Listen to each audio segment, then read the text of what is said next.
हर हर महादेव गुरु भाई गुरु बहन। एक पिता की दो बेटी रहती है।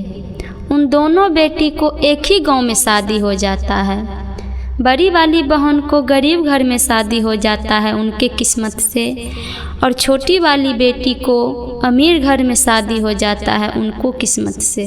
दीदी, किस्मत में क्या लिखा रहता है वो कोई नहीं जानता है। छठी के रात में ही ब्रह्मा जी सबके किस्मत में लिख देते हैं कि तुम्हें यहाँ जाना है और तुम्हें यहाँ जाना है। वो कोई नहीं देखता है दीदी, कोई नहीं देख पाता है। तो मकर संक्रांति के दिन अपना लोग बोलते हैं तीला संक्रांति, उसी के दिन बहुत ही कुहासा रहता है। वो बेचारी बड़ी बहन गरीब घर के सारा काम कर ली, स्नान उस्नान सब कुछ कर ली। उसी गांव में एक छोटा सा मंदिर रहता है महादेव जी का, तो वो बेचारी पूजा करके आ जाती है।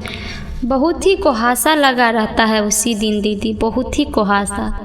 आती है पूजा करके तो उनके पास इतना भी नहीं कुछ रहता है दीदी कि थोड़ा मोड़ा लाई भी बना ले, नहीं तो चूड़ा का लाई बना ले, नहीं तो मुरही का लाई बना ले, और नहीं तो तिल का भी लाई बना ले। उनके पास कुछ नहीं रहता है दीदी। वो बैठी है और थोड़ा मोड़ा खिचड़ी को सोचती है कि थोड़ा मोड़ा खिचड़ी बना लेती हूँ। तो वो बेचारी अपना खिचड़ी बनाने के सामान ओरिया रही है, तभी में उनके घर पे पापा आते हैं। तो वो बेचारी खूब खुश हो गई और रोने लगी, खूब रोने लगी। पापा को पकड़ के, पाँव पकड़ के खूब रोने लगी।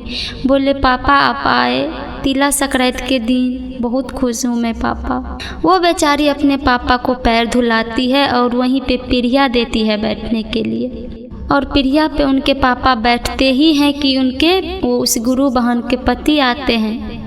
तब वो अपना पति से बोलते हैं आप आ गए, बैठिए, आज काम नहीं हो पाया। उस बेचारी को देखिए दीदी, आज कमाते थे उनका पति तो खाने के लिए हो जाता था, और जिस दिन नहीं कमाता है उस दिन खाने के लिए भी पैसा नहीं रहता है।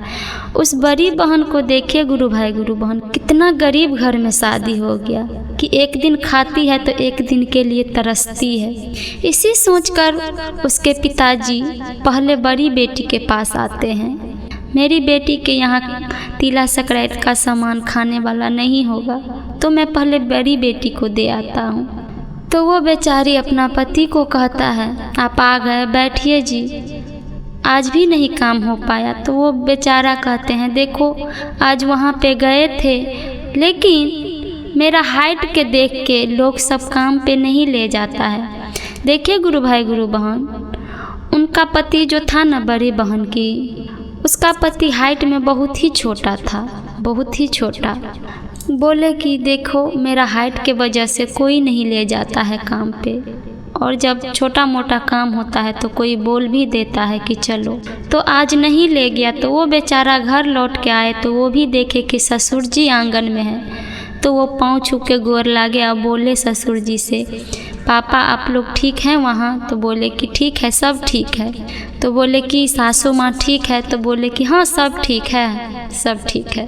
तब वो बोला पत्नी से थोड़ा खाने के लिए दो ना पापा को। तो बोले कि बन ही रहा है खिचड़ी। वो बड़ी बहन कहती है बन ही रहा है खिचड़ी, सो होगा तो पापा को खिला देते हैं। तो जल्दी जल्दी एक चूल्ही पर पापड़ तिलौरी तर देती है, और खिचड़ी जब बन जाता है छौंक को अपना पापा को भोजन कराती है। जितना में भोजन कराने के लिए बैठाती है दीदी, तभी में उसका छोटी बहन आ जाती है और वो पापा को खूब गाली देने लगती है। उनका पापा एक निवाला मुंह में लेबे किया, क्योंकि उनका पति देख लिया था चौक पे जब वो उनके पिताजी आ रहे थे गांव बड़ी बहन के पास। तो उनका पति, छोटी वाली का पति चौक पर देख लिया था, सुबह सुबह चाय पीने के लिए गया था तो वहीं पर से देख लिया। वो अपने पत्नी को जाके बोल दिया कि अरे पापा आए हैं, अपना आंगन आए नहीं आया ना, उसी के पास चला गया, उसी गरीब घर के पास चला गया और मेरे घर पे नहीं आया है, सो चलो। तो वो उनकी छोटी बहन जो धनिक वाली थी वो आकर वो अपना पिताजी को इतना बात कहते, अरे दुगला कुटना खूब, अपना मन से जितना मन हुआ सब गाली दे दी और बोले कि हाँ हाँ सारा सामान तुम इसी को दे दो, इसी गरीब वाली को दे दो। हम लोग तो आपको कुछ भी नहीं है ना, हम आपकी बेटी थोड़ी भी है, मैं आपकी बेटी नहीं हूँ, जो है आपका वही है, गरीबे वाली, हम आपको बेटी नहीं है। तो उनके पापा एक निवाला लिया था दीदी खाने के लिए। वो बेचारा रोते रोते कहता है, देख बेटी, मैं तुम्हारे पास भी जाने वाला था, इतना में ये तुम्हारी बहन बोल दी, पिताजी आप थोड़ा खा लीजिए, इसके बाद आप जाइएगा।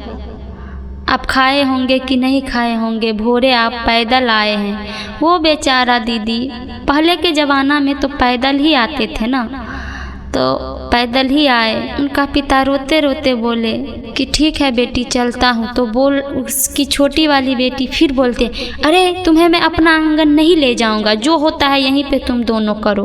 उनको बेटी खूब, छोटी वाली खूब डांट रही है पिताजी को, और बड़ी वाली भी बहन खूब रोती है, अरे चुप न तुम्हारे घर भी जाएंगे।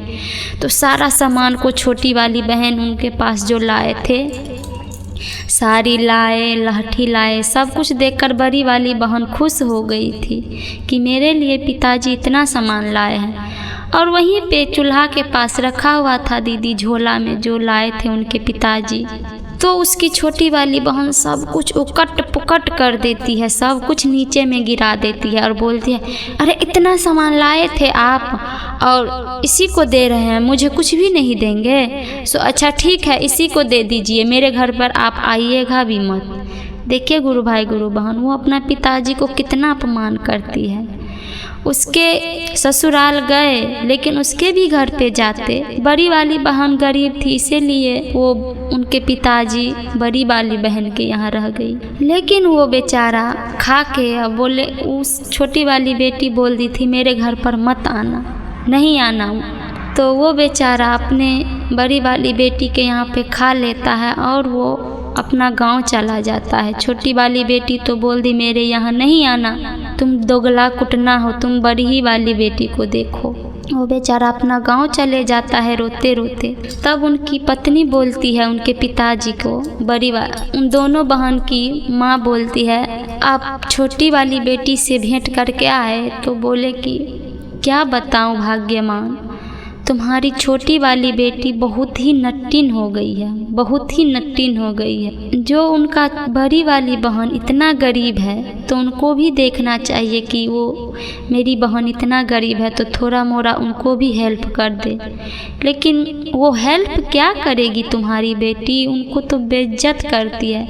मैं भी गया तो मुझे भी बेइज्जत कर दिया वहाँ पे।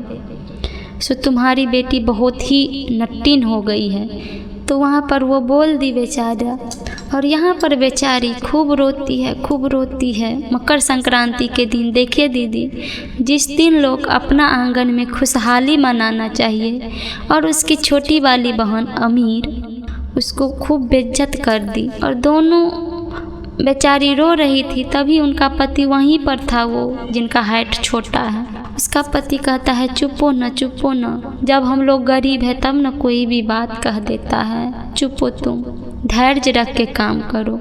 वो बेचारा को सामान सब वो लाई मुरही जो उनका पिता लाए थे वो सारा सामान अपने पिताजी को दे दिए। बहन सारा सामान उनको दे दिए, आप मेरे पास रखेंगे पिताजी तो ये मेरी छोटी बहन हमेशा मुझे ताना देगी, इसीलिए आप लेकर चले जाए। तो उनका पिता लेकर चला गया सारा सामान। और मकर संक्रांति के दिन दीदी, जो अपना लोग बोलते हैं तिला संक्रांति, उसी के दिन दीदी इतना शुभ शुभ दिन उनको रुला दिया। उसकी छोटी वाली बहन बहुत ही रुला दिया, रोती है, खूब रोती है। तब उनका पति खूब धैर्य देता है।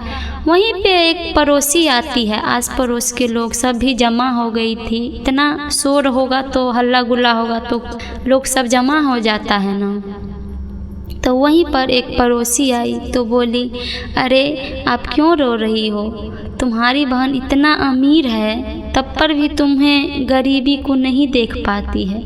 सो चल ठीक है, मैं अपने घर से तुम्हें लाई मुरही सब ला देती हूँ, सो तुम अच्छा से मनाना।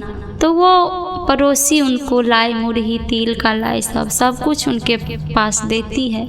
तो दोनों प्राणी खा लेती है।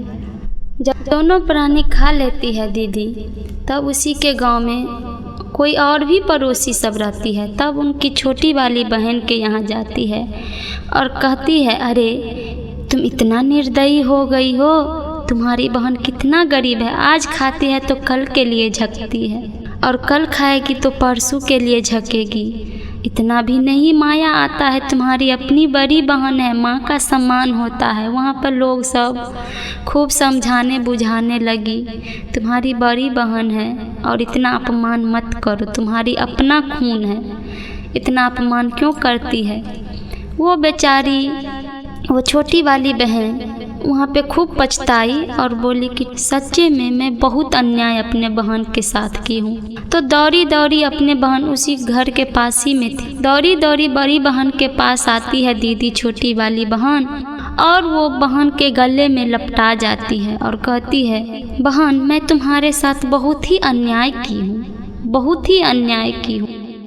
देखिए भगवान का लीला दीदी, महादेव भोलेनाथ के लीला। उस बहन को कोई ना कोई सद्बुद्धि दी और वहाँ पे वो बड़ी बहन के गले लपटा रही है और कहती है, हे बहन मैं तुम्हारे साथ बहुत ही अन्याय किया, मुझे क्षमा कर दो, मैं तो माफ़ी मांगने की लायक भी नहीं हूँ। तो वो गले लपटा के रोती है बड़ी बहन और कहती है, अरे तू पगली, तू छोटी है, तू मुझसे झगड़ा भी करेगी तो चलेगा, तू जो भी बोलेगी वो भी चलेगा। और वो दोनों बहन खूब खुशी से रहने लगी और अच्छे से दोनों बहन उसी दिन वो अपने घर से, उनका पति जो था छोटी वाली बहन का, वो भी अपना घर से सामान लाता है थोड़ा मोड़ा और दोनों सारू अपने अपने गले मिलते हैं। इधर दोनों बहन अपना अपना गला मिलता है। सब भगवान का लीला है दीदी। इस कथा से हम लोग को ये सीख मिलता है दीदी, अमीर रहे चाहे गरीब, सब एक समान होता है, किसी को अपमानित मत करना चाहिए। देखिए वो अपना पापा को अपमानित कर दिया क्योंकि वो अमीर थी, पैसा वाला सब घमंड दिखाने लगता है दीदी, और गरीब जो होता है वो दिल का पूरे साफ होता है। इसीलिए दीदी हम गरीब रहे या अमीर, दिल को साफ रहेंगे तो भगवान भी हमें रक्षा करेंगे। वो बेचारी महादेव की पूजा की थी, तब पर भी रोना आ गया, तो वो रोते रोते महादेव के पास दोनों बहन जाती है और बड़ी वाली बहन से बोलती है, मुझे क्षमा कर दो, मुझे क्षमा कर दो। वो बड़ी वाली बहन बोलती है, अरे पगली चुपो, यहाँ महादेव के मंदिर में आई हो। तो हम लोग दोनों बहन महादेव को हाथ जोड़ के प्रणाम करती हूँ कि हे महादेव, हम दोनों बहन को अच्छे से रखिएगा। ये अमीर घर की है तब पर भी इसे अच्छे से रखिए, खुशी से रखिए। हम गरीब घर के हैं तो मुझे भी खुशी से रखिए। वो तिला संक्रांति के दिन दीदी सब लोग तीर्थ धाम जाती है। वो दोनों बहन अपना गाँव ही की मंदिर में दोनों प्रणाम करने के लिए भगवान के पास जाते हैं। तो एक बार प्रेम से बोल दीजिए, हर हर महादेव की जय।